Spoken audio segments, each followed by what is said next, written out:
قال الله تبارك وتعالى في شان حبيبه إن الله وملائكته يصلون على النبي يا أيها الذين آمنوا صلوا عليه وسلموا تسليما. درود شریف پڑھیں. اللهم صل على محمد كما تحب وترضى له. اللهم صل على محمد وأنزله المقعد المقرب عندك يوم القيامة. جزا الله عنا محمدا صلى الله عليه وآله وسلم ما هو أهله. رب اشرح لي صدري ويسر لي أمري واحلل عقدة من لساني يفقهوا قولي. سامعین محترم، شعبان کا مبارک مہینہ اپنے اختتام پر ہے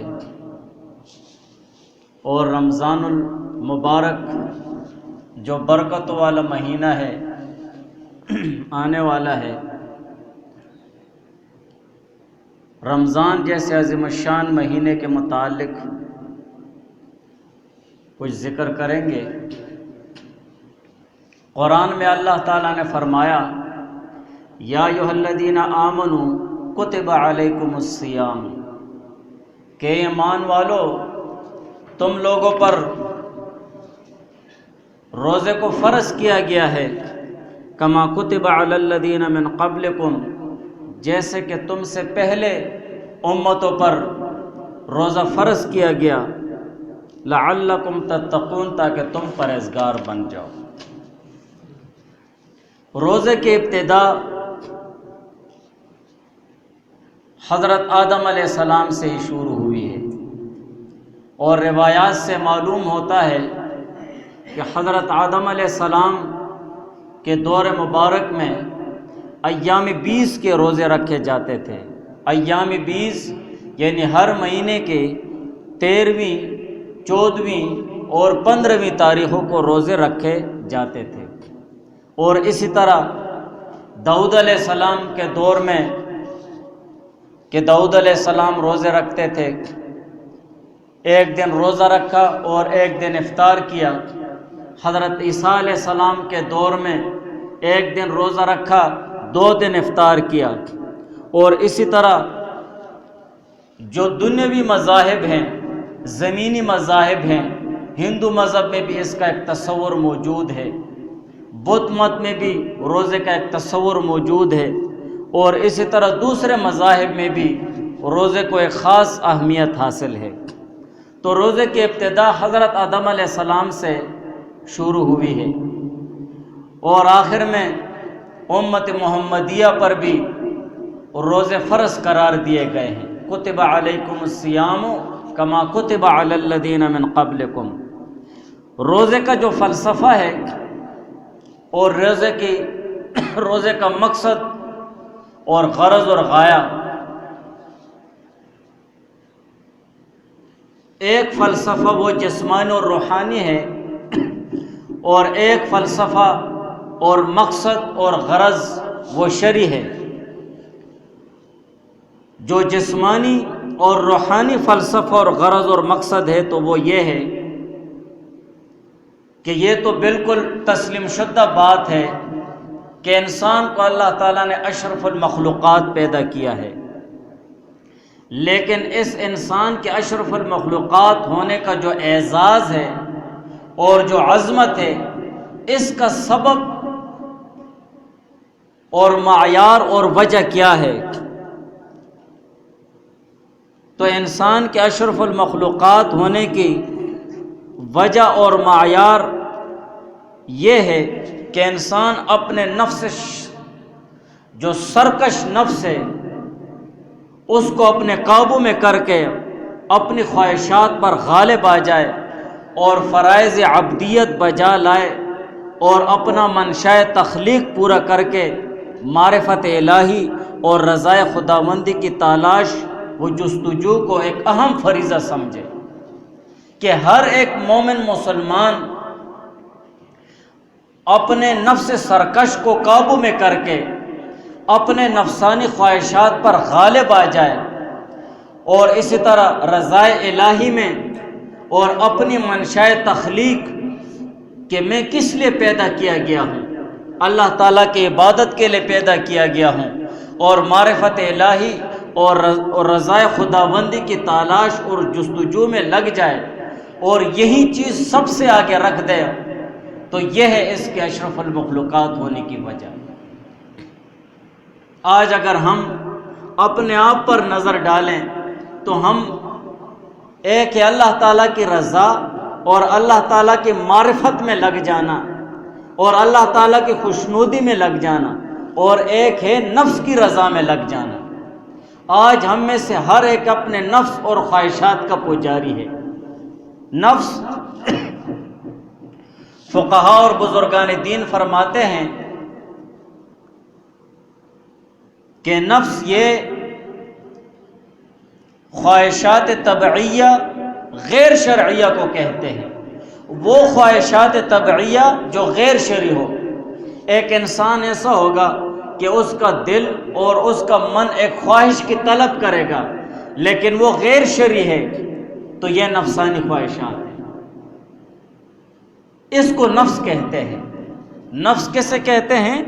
مرغوبات طبعیہ غیر شرعیہ، جو چیز مرغوب ہے اور طبیعت مانگتی ہے اور شریعت کے خلاف ہے تو اس کو نفس کہتے ہیں۔ بس ایک انسان ایسا ہوگا کہ وہ کہے گا کہ میں بد نظری کر لوں، اس عورت کو میں دیکھوں، تو یہ طبی خواہش ہے لیکن غیر شرعی ہے۔ شریعت کہتی ہے مت دیکھو، طبیعت کہتی ہے دیکھو۔ خواہشات طبعیہ غیر شرعیہ اس کو نفس کہتے ہیں۔ اپنے نفس سرکش کو قابو کر کے اور جو نفسانی خواہشات ہیں ان پر غالب آ جائے تو اصل معنوں میں اسے معرفت الہی حاصل ہوتی ہے۔ اسی مومن مسلمان کو اللہ تعالیٰ کا قرب حاصل ہوتا ہے اور حضور علیہ السلام کی خوشنودی حاصل ہوتی ہے۔ تو مومن مسلمان کی شان یہ ہے، مومن مسلمان کے منشائے تخلیق کہ اس کے پیدا کرنے کا مقصد یہ ہے کہ یہ اپنے نفسانی خواہشات جو غیر شرعی خواہشات ہیں ان پر یہ قابو کر لے اور ان پر یہ غالب آ جائے اور اللہ تعالیٰ کی عبادت میں لگ جائے، تو یہ ہے مومن مسلمان کے اشرف المخلوقات ہونے کی وجہ ہے۔ اور اسی طرح نفسانی خواہشات اور جو غیر شرعی مرغوبات طبعیہ غیر شرعی ہے ان کو قابو کرنے کے لیے 3 چیزوں کی ضرورت ہے۔ سب سے پہلے یہ ہے کہ اپنے آپ کو تمام وہ خواہشات اور لذتوں سے روکنا ہے، جتنی بھی خواہشات ہیں غیر شرعی، جتنی بھی خواہشات ہیں اس سے خود کو روکنا ہے، تمام لذتوں سے خود کو روکنا ہے۔ اور دوسرے نمبر پر اسی طرح اپنے آپ پر عبادت کا بوجھ ڈالنا ہے۔ جتنا اپنے آپ پر عبادت کا بوجھ ڈالو گے اتنا ہی نفسانی خواہشات اور لذتوں سے بچتے رہو گے۔ اور تیسرے نمبر پر ہر وقت اللہ تعالیٰ سے مدد مانگنا ہے کہ یا اللہ مجھے اپنے نفسانی خواہشات اور مرغوبات غیر شرعیہ پر قابو کرنے کی توفیق دے اور مدد دے۔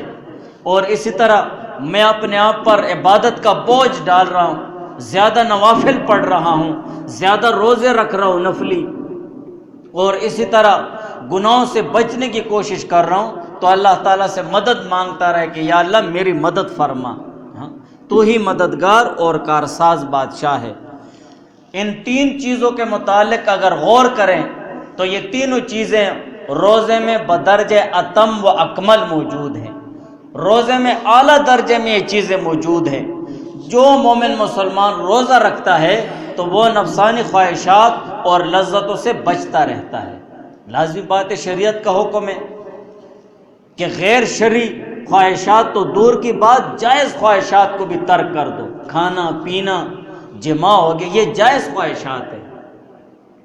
اسی طرح دوسری جائز خواہشات کو ترک کر دو اور اسی طرح اپنے آپ پر عبادت کا بوجھ ڈال دو۔ لازمی بات ہے روزے میں ہر مومن مسلمان کی حرص ہوتی ہے کہ وہ زیادہ عبادت کرتا رہے، فرائض کے علاوہ بھی وہ زیادہ عبادت کرتا رہے، اپنے اوپر عبادت کا بوجھ ڈال لیتا ہے، تو یہ روزے کی خصوصیت ہے۔ اور اسی طرح ہر وقت روزہ دار اللہ تعالیٰ سے مدد مانگتا ہے کہ یا اللہ یہ روزہ اور یہ دوسری عبادات اخلاص سے قبول فرما۔ تو یہ تینوں چیزیں روزے میں موجود ہیں۔ اور اسی طرح دوسرے جسمانی اور روحانی فوائد روزے کے یہ ہیں کہ دنیاوی اعتبار سے، جسمانی اور روحانی اعتبار سے دیکھا جائے تو معلوم ہوگا کہ روزہ مسلمان کو چست و چالاک، صابر اور شاکر اور ایک دوسرے سے ہمدردی اور مضبوط اور منظم قوم بنانے میں بہترین ذریعہ ہے۔ لازمی بات ہے، روزے کے ذریعے مومن مسلمان میں صبر کا جذبہ پیدا ہوتا ہے۔ کیوں؟ بہت ساری چیزوں سے بچتا رہتا ہے، بھائی میرا روزہ ہے، یہ روزہ پورا کرنا اللہ کا حکم ہے، میں غیبت سے بچتا ہوں، بدکاری سے بچتا ہوں، کھانے پینے سے بچتا ہوں، یہ صبر کا مادہ اس میں آتا ہے، گناہوں سے بچتا ہوں، اور اسی طرح شکر اس میں پیدا ہوتا جاتا ہے، یا اللہ تیرا شکر ہے کہ تو نے مجھے نعمت دے دی۔ اور اسی طرح ہمدردی پیدا ہوتی ہے، ہر مومن مسلمان میں ایک ہمدردی جوش مارتی ہے کہ دوسرے مسلمانوں کے ساتھ ہمدردی کروں۔ سارا سال میں کھاتا رہتا ہوں، آج میرا یہ مسلمان بھائی ہے، محتاج ہے، کمزور ہے، ہمدردی پیدا ہو جاتی ہے۔ اور اسی طرح مومن مسلمان چست و چالاک ہو جاتا ہے، اس لیے بھوکا رہتا ہے۔ جس جانور کو آپ جتنا بھوکا رکھیں گے اتنا ہی وہ پھرتیلا اور چست و چالاک ہوتا ہے، اتنا ہی وہ تیز رفتار ہوتا ہے، اور اتنا ہی حاضر دماغ ہوتا ہے۔ لیکن جس وقت پیٹ بھر جاتا ہے تو وہ بھوک کی شدت ختم ہو جاتی ہے، اور وہ کھانے پینے کا نشہ دماغ پہ چڑھ جاتا ہے، جس سے دماغ سن ہو جاتا ہے۔ اور اسی طرح روزے سے مومن مسلمان ایک مضبوط اور منظم قوم بنتی ہے۔ آپ دیکھتے ہیں سارے ہمارے معاشرے میں، گھروں میں دیکھو سارے اکٹھے ہو کر افطاری کرتے اور سحری کرتے ہیں، اداروں میں دیکھو، باہر معاشرے میں دیکھو، مساجد میں دیکھو، مدارس میں دیکھو، دنیوی ادارے جہاں بھی جاؤ وہاں پر سارے لوگ مل کر بیٹھ کر وہ افطاری کرتے ہیں اور سحری کرتے ہیں۔ تو یہ ایک منظم اور مضبوط قوم بنانے میں بہترین ذریعہ ہے روزہ۔ اور اگر اسی طرح روزے کو پورے اخلاص کے ساتھ اور اللہ تعالیٰ کی رضا کی طلب کے ساتھ رکھا جائے تو دل سے حرص بھی ختم ہو جاتی ہے، طمع بھی ختم ہو جاتی ہے، شکم پروری، پیٹ کی پوجا بھی ختم ہو جاتی ہے۔ کیوں؟ مومن مسلمان جب اخلاص سے روزہ رکھتا ہے تو اسے ان چیزوں کی حرص نہیں ہوتی ہے کہ میں افطاری میں بہت ساری چیزیں کھا لوں، سحری میں بہت ساری چیزیں کھا لوں کہ دن کو بھوک نہ لگے۔ یہ حرص ختم ہو جاتی ہے، طمع بھی ختم ہو جاتی ہے، کسی جگہ سے طمع کرنا ہے تو یہ چیزیں روزے کے ساتھ ختم ہو جاتی ہے، اور مومن مسلمان انسانی لباس میں فرشتہ نظر آنے لگتا ہے، اس لیے کہ فرشتے کھانے پینے سے پاک ہیں، جماع سے پاک ہیں۔ گویا کہ مومن مسلمان روزہ رکھ کر اخلاص کے ساتھ انسانی لباس میں فرشتہ نظر آتا ہے۔ فرشتے بھی اللہ تعالیٰ کی نورانی مخلوق ہے، کھانے پینے اور جماع سے پاک ہیں، وہ نہ کھاتے ہیں، نہ پیتے ہیں، نہ جماع کرتے ہیں۔ اور انسان جب یہ تینوں چیزیں چھوڑ دیتا ہے روزے میں اخلاص کے ساتھ اللہ تعالیٰ کی رضا کے لیے، تو وہ انسانی لباس میں فرشتہ نظر آتا ہے۔ تو یہ روزے کا ایک فلسفہ ہے روحانی حوالے سے، اور شرعی حوالے سے روزے کا غرض اور غایہ اور مقصد یہ ہے، اللہ تعالیٰ فرماتے ہیں لعلکم تتقون، تاکہ تم لوگ پرہیزگار بن جاؤ، تم لوگوں میں قرآن اور حدیث کے مطابق اپنی زندگی گزارنے کی صلاحیت پیدا ہو جائے، اور مومن مسلمان کے اندر روزہ رکھ کر یہ شرم و حیا کا ایک پیکر بن جائے، اور وہ یہ بات سمجھ جائے کہ اس وقت اللہ تعالیٰ کا کون سا حکم میری طرف متوجہ ہوتا ہے۔ تو یہ شرعی حوالے سے اس کا غرض اور غایہ ہے۔ بہرحال رمضان المبارک اسلامی سال کا 9واں مہینہ ہے، اور بہت عظمت اور برکت والا مہینہ ہے۔ رمضان یہ رمز سے ہے، اور رمز کے معنی ہے جلنے اور جلانے والا، اور رمضان کو رمضان اس لیے کہا جاتا ہے کہ رمضان کا مہینہ جب آتا ہے اور مومن مسلمان اس میں اخلاص سے روزے رکھتے ہیں اللہ تعالیٰ کی رضا کے لیے، تو اللہ تعالیٰ ان کے گناہوں کو جلا دیتا ہے، ان کے گناہ ختم ہو جاتے ہیں، مٹا دیے جاتے ہیں۔ اور اسی طرح رمضان کے ساتھ ایک اور لفظ لگایا جاتا ہے مبارک، رمضان المبارک، اور یا اسی طرح رمضان المعظم، رمضان المبارک المعظم۔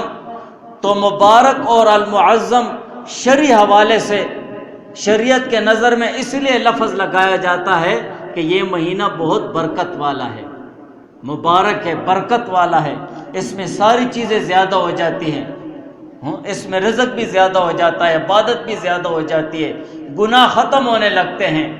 اور اسی طرح معظم یعنی شریعت کے نظر میں یہ مہینہ بہت عظمت والا مہینہ ہے، اس کا ایک ایک سیکنڈ انتہائی قیمتی ہے، ایک ایک سیکنڈ۔ اور ہماری زبان میں عام جو بول چال میں ہم اس کے ساتھ شریف کا لفظ لگاتے ہیں، رمضان شریف۔ تو شریف اس لیے کہ شرافت والا مہینہ ہے، بہت زیادہ شرافت والا ہے، تو اسی وجہ سے یہ رمضان المبارک یہ بہت برکت اور عظمت والا مہینہ ہے۔ حضرت سلمان رضی اللہ تعالیٰ عنہ سے روایت ہے، قال خطبنا رسول اللہ صلی اللہ علیہ وآلہ وسلم فی آخر یوم من شعبان۔ سلمان رضی اللہ تعالیٰ عنہ سے روایت ہے، وہ فرماتے ہیں کہ حضور علیہ السلام نے ہمیں شعبان کے آخری دن خطبہ دیا، واعظ کی اور تقریر کی اور نصیحت فرمائی۔ فقال، تو حضور علیہ السلام نے فرمایا، یا ایھا الناس، کہ اے لوگو، قد اظلکم شہر عظیم مبارک، کہ تم لوگوں پر ایک ایسا مہینہ آ رہا ہے جو بہت زیادہ برکت والا ہے اور بہت زیادہ عظمت والا مہینہ ہے، بہت عظمت اور برکت والا مہینہ ہے۔ شہر فیہ لیلۃ، کہ یہ ایک ایسا مہینہ ہے کہ اس میں ایک ایسی رات ہے، خیر من الف شہر، جو 1000 مہینوں سے بہتر ہے، لیلۃ القدر کی رات، لیلۃ القدر خیر من الف شہر، جو 1000 مہینوں سے بہتر ہے۔ شہر جعل اللہ صیامہ فریضۃ، کہ ایک ایسا مہینہ ہے کہ جس کے روزوں کو اللہ تعالیٰ نے فرض قرار دیا ہے، وقیام لیلہ تطوعا، اور اس کے رات کو قیام کرنا یعنی تراویح پڑھنا یہ ثواب کی چیز بنایا ہے۔ تراویح کو اللہ تعالیٰ نے ثواب کی چیز بنائی ہے، رات کو جو بھی عبادت ہو اس میں تراویح سر فہرست ہے، اس لیے کہ تراویح یہ شریعت کا حکم ہے۔ اس کے علاوہ جو آپ نوافل پڑھتے ہیں تو وہ آپ کے لیے نور علی نور ہے، تو وہ ساری چیزیں اللہ تعالیٰ نے ثواب کی چیزیں بنائی ہیں۔ من تقرب فیہ بخصلۃ کان کمن ادی فریضۃ فیما سواہ، اور اس مہینے میں اگر کسی نے کسی نیکی کے ذریعے اللہ تعالیٰ کا قرب حاصل کیا تو گویا ایسا ہے کہ غیر رمضان میں فرض ادا کر دیا ہے، ایک نیکی ہے، نفل نیکی ہے، وہ اگر مومن مسلمان رمضان میں کرتا ہے تو یہ ایسا ہے اجر ثواب میں جیسے بغیر رمضان کے اس نے فرض ادا کر دیا ہے۔ تو رمضان میں نوافل فرض کے درجے پہ آ جاتے ہیں۔ اور اسی طرح حضور علیہ السلام نے فرمایا، وَمَنْ أَدَّى فَرِيضَةً فِيهِ كَانَ كَمَنْ أَدَّى 70 فَرِيضَةً فِيمَا سِوَاهُ، جو شخص رمضان المبارک میں فرض ادا کرے گا تو یہ ایسا ہے گویا کہ غیر رمضان میں 70 دفعہ اس نے فرض ادا کر دیا ہے۔ تو فرائض، نوافل وہ فرض کے درجے میں آ جاتے ہیں، اور فرائض وہ 70 کے درجے میں آ جاتے ہیں۔ وہ شہر الصبر، اور یہ صبر کا مہینہ ہے، وہ صبر ثوابہ الجنہ، اور صبر کا بدلہ اور اجر وہ جنت ہے۔ اور لازمی بات ہے کہ صبر کا مہینہ ہے، بہت ساری چیزوں سے مومن مسلمان دن بھر وہ رکے رہتا ہے اور گناہوں سے بچتا رہتا ہے۔ وہ شہر المواسات، اور غمخواری کا مہینہ ہے، ہمدردی کا مہینہ ہے۔ اور لازمی بات ہے کہ ہر مومن مسلمان میں جب رمضان کا مہینہ شروع ہوتا ہے تو اس میں ہمدردی اور غمخواری پیدا ہو جاتی ہے دوسرے مومن مسلمانوں کے ساتھ۔ وَشَهْرٌ يُزَادُ فِي رِزْقِ الْمُؤْمِنِ فِيهِ، اور یہ ایسا مہینہ ہے کہ جس میں مومن مسلمان کا رزق بڑھا دیا جاتا ہے۔ پورے سال ایک مومن مسلمان ایسا بھی ہوگا کہ مہنگے سے مہنگا فروٹ نہیں کھا سکے گا، لیکن رمضان کے مہینے میں وافر مقدار ہو جاتی ہے، وافر مقدار میں ہوتی ہے، طرح طرح کے کھانے سامنے پڑے ہوتے ہیں، طرح طرح کے فروٹ، تو اس میں مومن مسلمان کا رزق بڑھا دیا جاتا ہے۔ من فطر فیہ صائما کان مغفرۃ لذنوبہ، اور اس مہینے میں جو کوئی روزہ دار کو افطار کرائے گا کان مغفرۃ لذنوبہ، تو یہ اس کے گناہوں کے لیے مغفرت اور بخشش کا ذریعہ ہو جاتا ہے، اللہ تعالیٰ اس کے گناہ معاف فرما دیتے ہیں۔ وعتق رقبتہ من النار، اور اس کی گردن اللہ تعالیٰ جہنم سے چھڑا دیتے ہیں، یعنی جہنم سے اس کو اللہ تعالیٰ آزادی دے دیتے ہیں۔ وَكَانَ لَهُ مِثْلُ أَجْرِهِ، اور اس افطار کرانے والے کا اجر ثواب اتنا ہوگا جتنا اس روزہ دار کا ثواب ہے۔ وَكَانَ لَهُ مِثْلُ أَجْرِهِ مِنْ غَيْرِ أَنْ يُنْقَصَ مِنْ أَجْرِهِ شَيْءٌ، اور اس روزہ دار کے اجر ثواب سے کوئی کمی نہیں ہوگی، سب کو برابر برابر ثواب اللہ تعالیٰ دیں گے۔ قالوا یا رسول اللہ، صحابہ نے عرض کیا کہ یا رسول اللہ، لیس کلنا یجد ما یفطر الصائم، کہ ہم میں سے تو کوئی اس طرح نہیں ہے ہر ایک شخص کہ وہ اتنا کچھ پائے کہ روزہ دار کا افطار کرائے۔ فقال رسول اللہ صلی اللہ علیہ وسلم، تو حضور علیہ السلام نے فرمایا، یعطی اللہ ھذا الثواب، کہ اللہ تعالیٰ یہ اجر ثواب جو ذکر ہو گیا ہے، من فطر صائما علی تمرۃ، اگر روزہ دار کو ایک کھجور دے کر بھی افطار کرا دے تب بھی اللہ تعالیٰ یہ اجر ثواب دیں گے۔ کتنی بہت بڑی بات ہے، اگر آپ دسترخوان پر بیٹھے تب بھی ایک دوسرے کو کھجور دے دو، اس نیت سے کہ اللہ تعالیٰ اجر ثواب دیں گے۔ آج آپ کے ہاتھ سے اس نے کھجور لے لیے، چاہے کہ ایک مومن مسلمان کھجوریں تقسیم کرتا رہے، ہاں عصر کے وقت ہو گیا ہے، مغرب کے وقت ہو گیا ہے، ایسے بھی لوگ ہوتے ہیں جو یوں راستے میں کھڑے ہو جاتے ہیں اور ان کے پاس تھیلیاں ہوتی ہیں، فروٹ اس میں رکھے ہوتے ہیں، کھجوریں رکھی ہوتی ہیں، کئی چیزیں، اور جو جانے والے ہوتے ہیں ان کو دے دیتے، اس سے افطار کر لینا، اس سے افطار کر لینا۔ کتنی بہت بڑی بات ہے۔ من فطر صائما علی تمرۃ اور شربۃ ماء، یا اسی طرح پانی کا ایک گھونٹ بھی دے دے اس پر بھی اللہ تعالیٰ یہ اجر ثواب عطا فرماتے ہیں۔ اور مذقۃ لبن، اور یا لسی کا ایک گھونٹ دیتے تب بھی اللہ تعالیٰ اس پر اجر ثواب عطا فرماتے ہیں، اسی لیے کہ اس سے اس کا افطار ہو جاتا ہے۔ وہ شہر اولہ رحمۃ ووسطہ مغفرۃ وآخرہ عتق من النار، اور رمضان کا مہینہ ایسا مہینہ ہے کہ جس کا پہلا عشرہ وہ رحمت ہے، اور درمیانی حصہ وہ مغفرت کا ہے، اور آخری حصہ عتق من النار جہنم سے خلاصی کا ہے۔ من خفف عن مملوکہ فیہ غفر اللہ لہ، جو کوئی اس رمضان کے مہینے میں اپنے غلاموں سے اور اپنے خادموں سے اور نوکر اور چاکروں سے وہ کام کا بوجھ ہلکا کر دے گا، غفر اللہ لہ، اللہ تعالیٰ اس کے بخشش فرمائیں گے، وآتقہ من النار، اور اللہ تعالیٰ اس کو جہنم کی آگ سے چھٹکارا دیں گے۔ کتنی بہت بڑی بات ہے۔ واستکثروا فیہ من اربع خصال، پھر حضور علیہ السلام نے فرمایا کہ 4 چیزیں اس میں زیادہ سے زیادہ کرو، 4 چیزیں اس میں بہت زیادہ کرو۔ خصلتان ترضون بہما ربکم، 2 چیزیں ایسی ہیں جس سے تم اپنے رب کو راضی کرو گے۔ وخصلتان لا غناءکم عنہما، اور 2 چیزیں ایسی ہیں جس سے تم لوگوں کو کوئی چھٹکارا نہیں ہے۔ فاما الخصلتان اللتان ترضون بہما ربکم، جو 2 خصلتیں ہیں جس سے تم اپنے رب کو راضی کرو گے اور کثرت کے ساتھ کرو گے، فشہادت اللہ الہ الا اللہ، وہ لا الہ الا اللہ کا ورد ہے، کثرت کے ساتھ لا الہ الا اللہ، لا الہ الا اللہ محمد الرسول اللہ، جیسے آپ کو آسان ہے، لا الہ الا اللہ، لا الہ الا اللہ، لا الہ الا اللہ محمد الرسول اللہ، کلمہ طیبہ کا ورد کرنا ہے۔ وَتَسْتَغْفِرُونَهُ، اور استغفار کرنی ہے، اللہ تعالیٰ سے بخشش مانگنی ہے۔ وَأَمَّا الْخَصْلَتَانِ اللَّتَانِ لَا غِنَاءَ بِكُمْ عَنْهُمَا، اور جو 2 خصلتیں تم لوگوں کو اس سے چھٹکارا نہیں ہیں، تو وہ ہے فَتَسْأَلُونَ اللَّهَ الْجَنَّةَ، تو وہ اللہ تعالیٰ سے جنت مانگو گے۔ اللہم انا نسألک الجنہ، یا اللہ ہم تو سے جنت الفردوس مانگتے ہیں، ہمیں جنت نصیب فرما۔ وتعوذون بہ من النار، اور اسی طرح جہنم کی آگ سے پناہ مانگو گے۔ اللہم انا نعوذ بک من عذاب النار، یا اللہ ہم جہنم کی آگ سے پناہ مانگتے ہیں، دوزخ سے پناہ مانگتے ہیں۔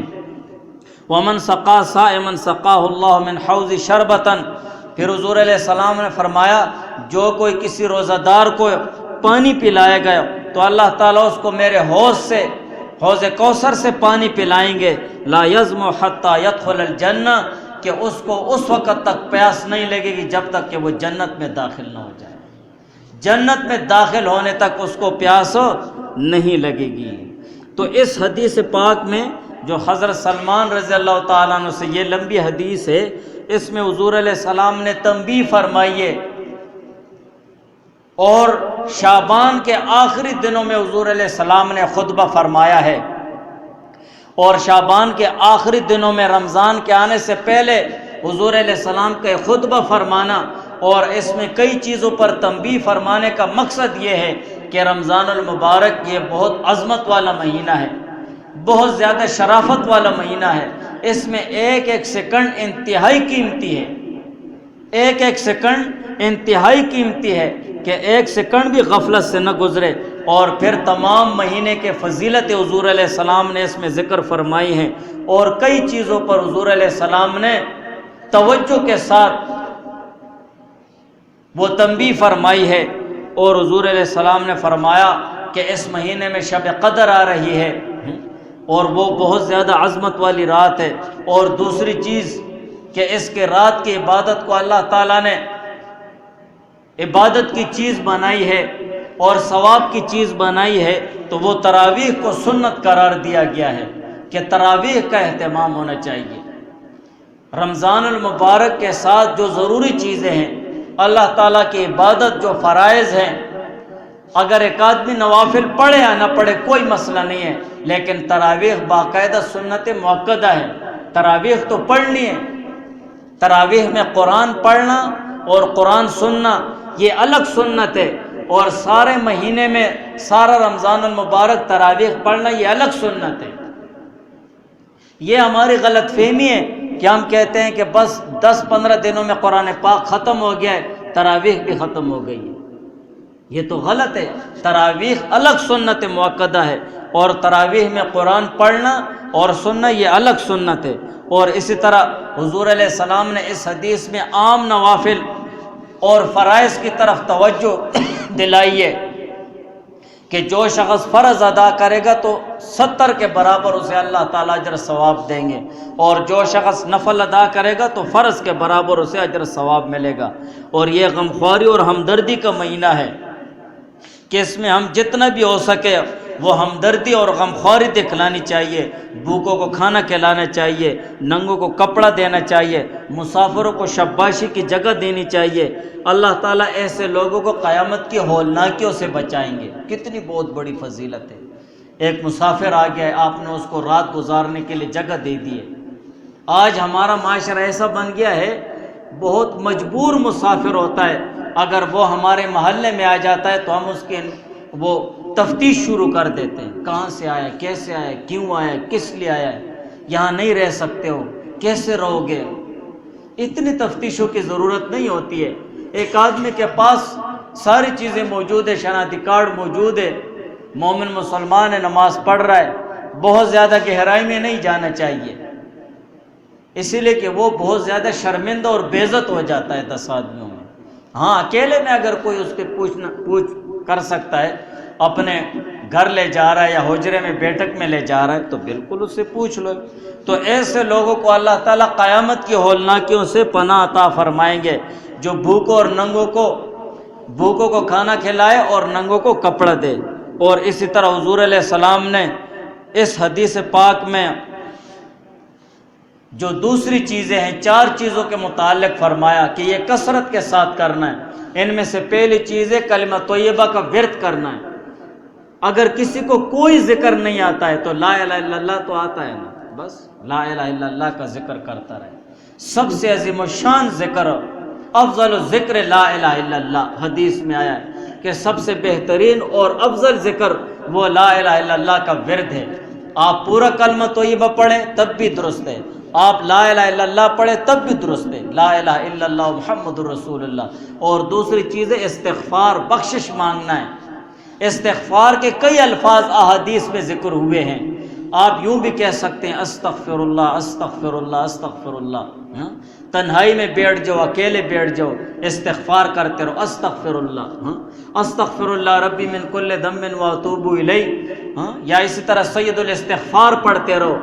اگر کچھ بھی نہ ہے اپنے الفاظ میں دعاؤں میں مانگتے رہو، یا اللہ مجھے معاف فرما، یا اللہ میرے گناہوں کو معاف فرما، یا اللہ میرے ان گناہوں کو، ان خطاؤں کو معاف فرما۔ یہ بھی اللہ تعالیٰ سے اپنے الفاظ میں استغفار مانگنا ہے، لیکن مسلسل مانگنا ہے کثرت کے ساتھ۔ اور تیسری چیز ہے اللہ تعالیٰ سے وہ جنت کے لیے دعا مانگنی ہے کہ یا اللہ میں جنت عطا فرما، اور چوتھی چیز ہے دوزخ سے پناہ مانگنا ہے۔ تو یہ جو رمضان المبارک کا مہینہ ہے یہ بہت عظمت اور برکت والا مہینہ ہے کہ اس میں ایک سیکنڈ بھی ہم سے وہ غفلت میں نہیں جانا چاہیے۔ سب سے ضروری چیز یہ ہے کہ ہم اس میں فرض روزے ادا کرتے رہیں۔ بعض ایسے بھی ہیں جو روزے نہیں رکھتے ہیں، یہ ہماری کم ظرفی اور کم بختی ہے کہ ایک انسان مومن مسلمان ہو کر وہ فرض روزہ چھوڑ رہا ہے، تو یہ اس کی بہت بڑی کم بختی ہے کہ ہمارے معاشرے میں عیسائی اور یہودی لوگ وہ بھی مسلمانوں کے سامنے رمضان کے مہینے میں کھانا پینا نہیں کرتے ہیں، ان کو شرم اور حیا آتی ہے، اور ہم مومن مسلمان ہو کر حضور علیہ السلام کا کلمہ پڑھتے ہیں اور حضور علیہ السلام کی محبت کا دعویٰ کرتے ہیں اور حضور علیہ السلام کی شفاعت کے امیدوار ہے قیامت کے دن، اور پھر ہم اللہ تعالیٰ کا حکم دڑا دم توڑتے ہیں۔ تو یہ ہماری کم بختی ہے کہ ہم اعلانیہ طور پر روزہ کھاتے ہیں، روزے سے انکار کرنا یہ کفر ہے، اور بغیر شرعی عذر کے روزہ نہ رکھنا یہ انتہائی گناہ کبیرہ اور فسق و فجور ہے۔ بلکہ بعض فقہا نے تو ایسے شخص کے قتل کا حکم دیا ہے کہ یہ اعلانیہ طور پر اللہ تعالیٰ کا حکم توڑ رہا ہے۔ اگر کسی کو کوئی شرعی مسئلہ ہو، شرعی عذر ہو، تو وہ سب سے پہلے اپنے علماء سے رابطہ کرے، مفتیان کرام سے رابطہ کرے کہ حضرت مجھے شرعی طور پر یہ بیماری ہے، اس بیماری کی وجہ اس طرح مجھے تکلیف ہوتی ہے، یہ پریشانی ہوتی ہے، مجھے روزہ رکھنے اور نہ رکھنے کا کیا حکم ہے۔ طبی حوالے سے بھی اس کو پھر دیکھا جاتا ہے۔ تو شریعت میں ہر ایک چیز کا حل ہے، تو اس طرح غفلت سے کام نہیں لینا چاہیے۔ اور دوسری چیز اس حدیث میں یہ ذکر ہو گئی ہے کہ جو شخص، جو حاکم اور جو سرپرست اور اسی طرح جو بڑے لوگ ہیں اور ان کے ساتھ نوکر اور چاکر اور غلام ہیں، وہ اپنے ان نوکر اور چاکروں سے جو روزہ دار ہیں ان سے کام کا بوجھ کم کر دے، اللہ تعالیٰ اس کی مغفرت فرمائیں گے۔ لیکن یہ ہے کہ روزہ دار ہونا چاہیے۔ اگر نوکر اور چاکر روزہ نہ رکھے، اسے 10 آدمیوں کا برابر کام لینا چاہیے، اس لیے کہ روزہ نہیں رکھ رہا ہے۔ تو اس لیے سوچنا چاہیے کہ یہ رمضان کا مبارک مہینہ آ رہا ہے، یہ روزے فرض ہے اللہ تعالیٰ کی طرف سے۔ ہمیں سب سے پہلے اپنے روزے کی فکر کرنی ہے کہ میں روزے رکھوں گا پوری ہمت کے ساتھ۔ کم ہمتی سے کام نہیں چلتا ہے۔ اگر ہم دنیا میں روزہ نہیں رکھ سکتے اللہ تعالیٰ کے لیے، تو قیامت کا ایسا سخت دن ہوگا، اس کی تپش کیسے برداشت کر سکیں گے؟ اگر ہم اللہ تعالیٰ کے لیے روزہ نہیں رکھ سکتے، 10 منٹ کے لیے بھوک نہیں برداشت کر سکتے، تو ایسے جو قیامت کا سخت عالم ہوگا اس کو کیسے برداشت کریں گے؟ قیامت کی سختی سے ہم کیسے بچیں گے؟ اسی روزے کی برکت سے کہ اللہ تعالیٰ حدیث میں ہے کہ قیامت کے دن اللہ تعالیٰ فرمائیں گے یہ روزہ دار میرے مہمان ہیں، تم لوگوں نے میرے لیے روزہ رکھا ہے، آ جاؤ میرے عرش کے سائے کے نیچے کھڑے ہو جاؤ۔ ان کے لیے دسترخوان لگا ہوگا۔ کتنی بہت بڑی فضیلت کی بات ہے۔ ان ساری چیزوں پر ہمارا ایمان ہے کہ قیامت برحق ہے، قبر برحق ہے، اس کے لیے تیاری ہے۔ اور وہ تیاری کا مہینہ آ رہا ہے رمضان کا مہینہ، کہ رمضان کے مہینے کا ایک ایک سیکنڈ وہ غفلت میں نہ گزرے، بلکہ اس کو قیمتی کرنا ہے، عبادت کے ساتھ، ذکر کے ساتھ، استغفار کے ساتھ، توبے کے ساتھ، اور سب سے ضروری چیز وہ فرض روزہ رکھنا ہے اور فرض عبادتیں پوری کرنی ہے۔